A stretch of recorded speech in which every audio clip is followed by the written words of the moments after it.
I'm Dario Tonelli, Managing Director of Laborplaner Tonelli AG. We are a planning office offering product-neutral lab system solutions, and we are known in the planning world as the crazy ones, the others who always want to do everything differently and occasionally throw the old-fashioned structures overboard. Ladies and gentlemen, welcome to my world, a world of the unknown, of challenges and surprises, but also of fascination. I'm here today because I was asked by Waldner to do a presentation, this in advance. As you can already hear, I am Swiss, and we Swiss have a strange habit. We cannot say no. Rather we say yes, and even more often, yes, but. Looking back, the yes, but has given me lots of interesting stories, and I'll tell you a few of those today. I am very happy to be here, and I welcome you to today's topic of the short lecture. How can you rethink old-fashioned structures? At the end, you will recognize a recipe for your success. The next 20 minutes will focus on three essential aspects. First, old-fashioned structures. Why are they so important? Second, what role does Laborplaner Tonelli AG play in this transformation process, and why are we successful at it? Third, what does the future look like, and above all, where does the future take place? As mentioned at the beginning, we are the crazy ones, but what makes us so different? Perhaps the answer is contradictory. We are different because we value the old-fashioned structures. And that brings me to my first point of the presentation. Why are old-fashioned structures so important? Let's take a trip around the world. Welcome to France.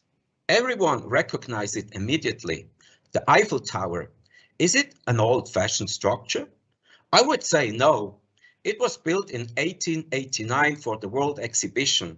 Without doubt, it is one of the most timeless landmarks in Paris and inspires architects all over the world working on the latest high-tech projects. Let's look further towards Egypt.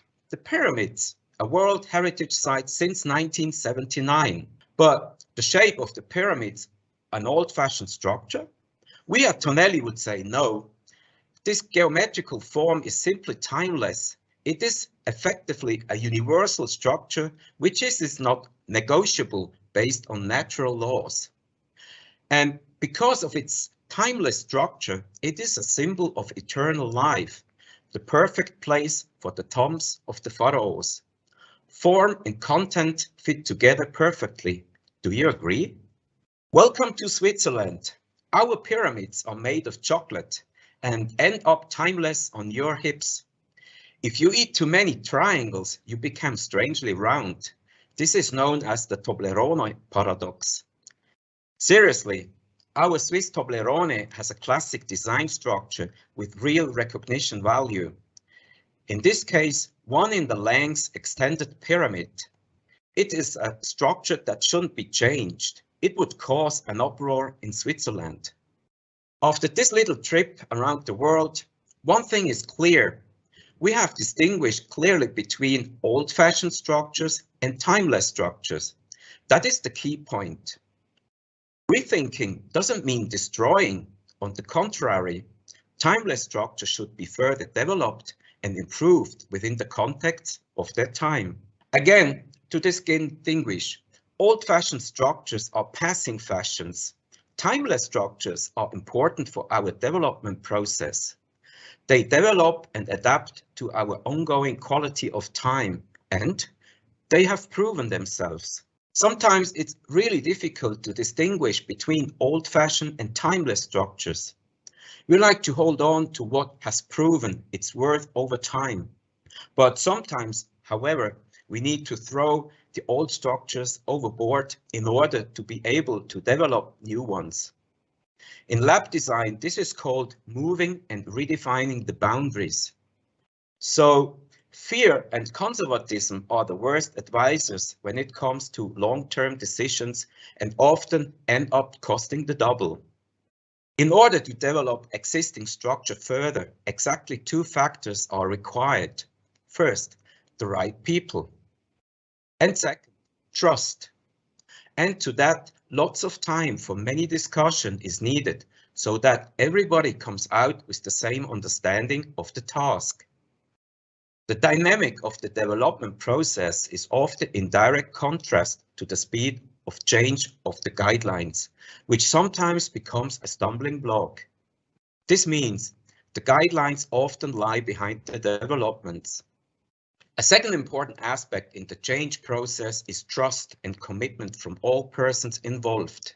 Change cannot be made alone, especially not in Switzerland.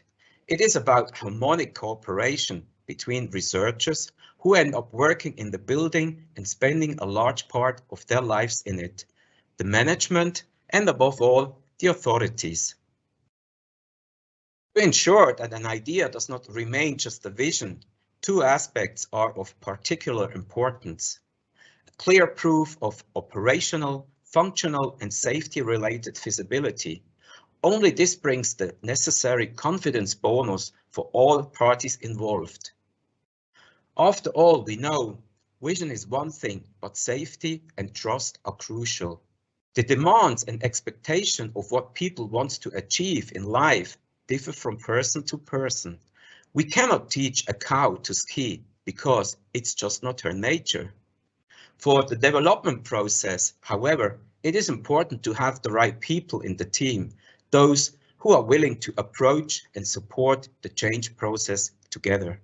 But the most important thing is that you are always yourself. You have a clear goal in mind and enjoy what you do. In summary, we can say, if work is to be successful, the following points are crucial. We make a difference between old-fashioned and timeless structures. One is replaceable and the other is not negotiable. We make a clear distinction between vision and illusion. We invest a lot of time in human and operate active trust conviction management among all participants. And this brings me to my second point, the transformation process and the role we play in it. We have just seen timeless structure like those in Paris and Egypt are important pillars of our culture. In order to further develop these structures in a sensible way, we Lapland play a special role in the development process. Effectively, we are, so to say, in the sandwich position. We act as a generalist. That means we mediate, moderate, sense, recognize and create. And sometimes we also provide treatment with chocolate. Our company success story shows that changes and development are enormously important. 18 years ago, we started as a team of 3, but soon it became clear that to build up a company, you need to have the right people, because profit is not the key to success. We quickly noticed that we had different views on the strategic development of the company, so I separated from my 2 partners. It was clear to me from the beginning that I wanted to invest in the company so I could grow. At that time, subjects like innovation and lab of the future were strange to me. I was alone and hardly any experience in lab design. Giving up was not an option, and Toblerone was a big help at that time. So I started with small projects and was able to develop steadily on the new challenges, but also on the topics of innovation and what is meant to be by Lab of the Future. It's like gaming Nintendo. You work your way up from level to level. The projects became bigger, the task more and more complex. I was also curious to know what tools and methods my competitors were using and what I could learn from them. It was clear that I did not ask them directly, no. I had people in the laboratory world who I trusted and who supported me. The answer was always, stay as you are, stay yourself, enjoy what you do. I didn't understand this answer for a long time. 18 years later, I realized that the person I was talking to wanted to tell me that I should continue to do my work with respect, with passion and authenticity, and with real joy. When the client feels this, success comes by itself.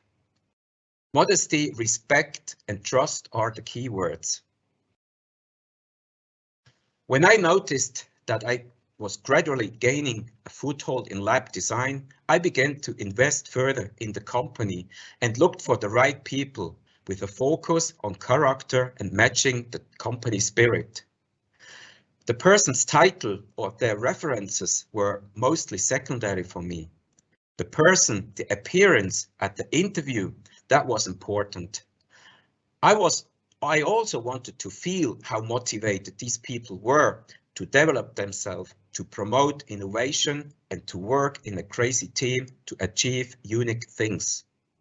At the end of the day, it was mostly my gut feeling that decided. The reason for our valuable development was that we were always open to new and unique things. And as I said earlier, we could never say no to project inquiries. Project inquiries where we saw the possibility to change something for the better, to implement new ideas. Exactly these projects made us curious. The network is very important. As the saying goes, a network only harms the ones who doesn't have it. In the end, laboratory planning is all about humans, the human being in the center, the network, the key to success. I know at any time who I can ask. Another important aspect for us is we use emotions to stimulate and to inspire people. We call it the wow effect. Good isn't good enough anymore. It needs to be unique. Working with the team to develop something new and unique for the needs of the client while having fun and developing ourselves in this process is simply the highest feeling you can experience. We enjoy what we do and let this motivation flow over to the client. We are adaptable and transmit empathy and trust in the new. The new makes us curious. It drives us to push boundaries together with the client. In this process of further development, good communication and cooperation with the customer is an absolute requirement. He needs to understand the new in order to gain trust. In summary, we are in a sandwich position between the old and the new. For a transformation to be successful, the basic requirements are needed. First, a clear self-understanding, and second, the right attitude towards the client. For us at Tonelli's, it is important to remain curious and enthusiastic about success. And when interacting with the customer, passion and empathy are essential. Just briefly, the human being is always in the center. The future of the society is also orientated towards them. And this brings me to my third and last point. The question is, how does the future look like from Tonelli's point of view? And what role do we play in this transformation process? Over the last few years, many topics have occupied us, starting with COVID, with all its social consequences, through digitalization, automatization, change of work behavior, fluid lifestyle, etc. These are all subjects that shape our everyday life, and no doubt they will also be part of our future.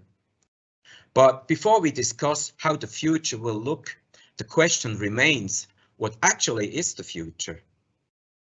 I think the future is all about change. How and in what direction remains to be seen. An important part of the future is striving for the new, respectively being innovative. My personal experience teaches me you can't be innovative by pressing a button, sitting down at the table and inventing something new. Unfortunately, that's not the case, at least not for me. From my point of view, innovation arises from the unwinding of the task, sometimes even unconsciously. It is a parallel process. This process takes time to think, to analyze, to compare. Often the best ideas come to me while mountain biking. There I can switch off and focus well on such topics. Just before I start to feel terrible, it is not because of the beauty of the Swiss mountains, but because of physical exhaustion. In that moment of physical letting go, that's when I get the best ideas. I think everyone has had their own personal experience here. My creativity booster has 2 wheels, a saddle, and a handlebar. But let's be honest, who knows exactly what the future will look like in 10 or 100 years? Of course, I don't know either. I don't even know the lotto numbers for next weekend. And if I knew them, I wouldn't be sitting here now. But let's be serious again. In recent years, we have seen quite clearly, clients have different needs. They have different visions of their future. The task of Tonelli AG is to analyze exactly it is an idea or already a finished vision. It is important to us. First, we have to understand exactly the customer's needs, and only then can we develop an architectural solution together with him. In the end, all these architectural solutions have one thing in common. There are places of science where new knowledge and new products are created. There are places of creativity. Here results are produced that are of great importance for human life. The people working in these places create new values for the society. They spend a lot of time of their lives here. One thing is clear, motivated and happy people perform better. For the single person, it's important to have a good feeling in his working environment. He doesn't have to work here. He may have to work there. Ease and fun are innovation drivers. Also, social aspects are becoming increasingly important in lab design. Important factors nowadays are issues such as well-being, harmony, and collaboration. Here too, we see also in the future, the focus will increasingly be on the human being. Let me give you a couple of examples from my world of lab design. In the competition between pharmaceutical companies for the best researchers, attractive employment conditions are simply no longer enough. So resources are increasingly being invested in new, innovative and attractive research facilities. After all, sustainable and efficient working process improve employee well-being. Old concepts need to be critically evaluated and reinterpreted to remain attractive in the long term for the best researchers. The most important drivers here are keywords such as appearance, point of attraction, well-being, wow effect, collaboration, use of synergies, interdisciplinary, and many more. Let's have a look at the universities. Here, unfortunately, people still think in old patterns. Here, people still think in terms of kingdoms and defend their academic territory. In reality, there is a real fear of change. They are cautious in their approach to do things the pharmaceutical industry has long ago put into practice. They often start very open and innovative and then fall back into old habits. Let's have a look at the seed cell of our future. What is happening in schools these days? The answer is disappointing. Here in Switzerland, science rooms in schools are still from yesterday. There is no real progress to be seen here. The reason? The entire school system provides no direct encouragement to develop teaching methods and didactics for the future. Other countries are much further ahead in this respect. For example, Australia and New Zealand.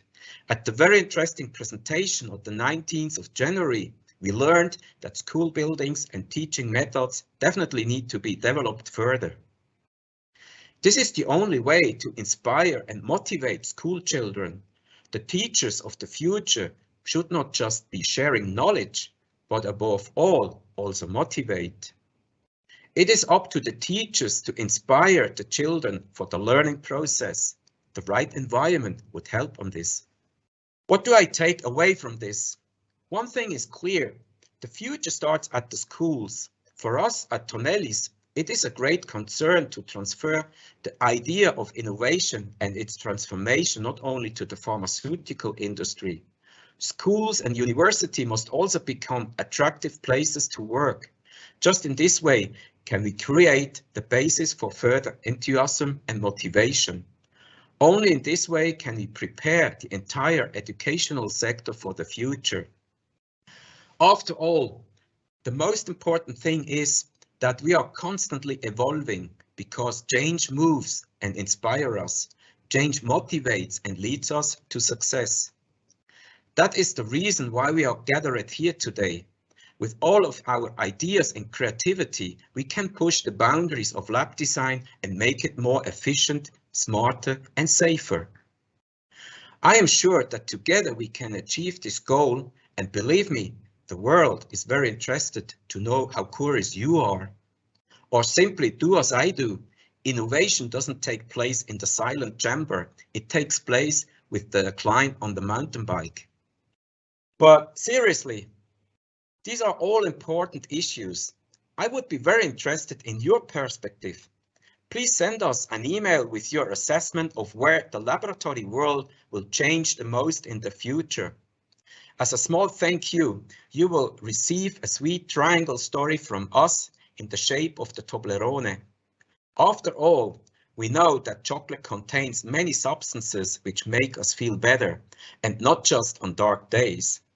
Most important, it gives us our brain the energy we need to think.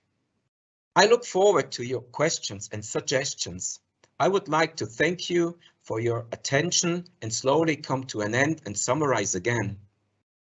Initially, the question was, how can we rethink old-fashioned structures? In the last 20 minutes, we have recognized three things. First, old forms, old structures have their justification. We distinguish between old-fashioned and timeless structures. Timeless structures are not negotiable and are the basis for the future. Second, change and rethinking things cost energy, not just in material terms, but also mentally. Change generates fear and uncertainty. Only together and with mutual understanding can we set the path for our future. Third, innovation does not happen by pressing a button. The benchmark remains the human being in his innovation space. Passion triggers motivation, and motivation is the basis of our future. So, the original question of the lecture, how can you rethink old-fashioned structure, has deserved a clear answer. Yes, we can, and yes, we must rethink old-fashioned structures. So, think human, be human, stay open-minded, and embrace the future. Thank you very much. Thanks a lot, Dario, and thanks a lot for your extraordinary presentation and your sweet offer. I love Toblerone, and I will send you many ideas to get one. I think everybody feels the passion for your work. Now let's look to the Q&A, to the questions from the auditorium. And there's a question for you, Dario, directly.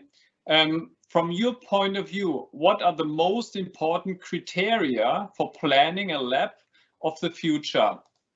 Yeah, it's a good question. And I mean, this is also what I experienced. And it's really like playing Nintendo or being in the Champions League. You need at the end the right people and the right team who understands also the vision of the client. And I think it's also that this team or this person has to ask the right question, and also to put the user needs and the human in the center, that at the end, I mean, we are planning the building for the user and not for the architects. And this is sometimes we as a lab planner, we have to compare and also to distinguish also with the architect sometimes. Okay, thanks a lot. Another question to you, Dario.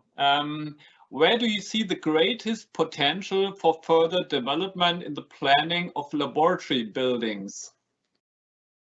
I mean, you heard it out of the presentation. It's, I think at the end, it's how can we bring the people together and not like create like kingdoms. And I think this is a very important fact that with promoting transparency and that give also the user the ability that they can meet and they also exchange can find the place. I think this is very important. So the concepts also of the design, how we do these processes, and also at the end, the combination of the building design and also the interior design. This has to really to be out of one hand. I mean, at the end, it doesn't help us. We have a really beautiful building, and then at the end, we destroy it with the furniture, which we cannot allow and transmit the transparency or where the people can meet. So I think at the end, it's the concepts at all, but also how we design the vision or translate the vision of the client in an architectural solution.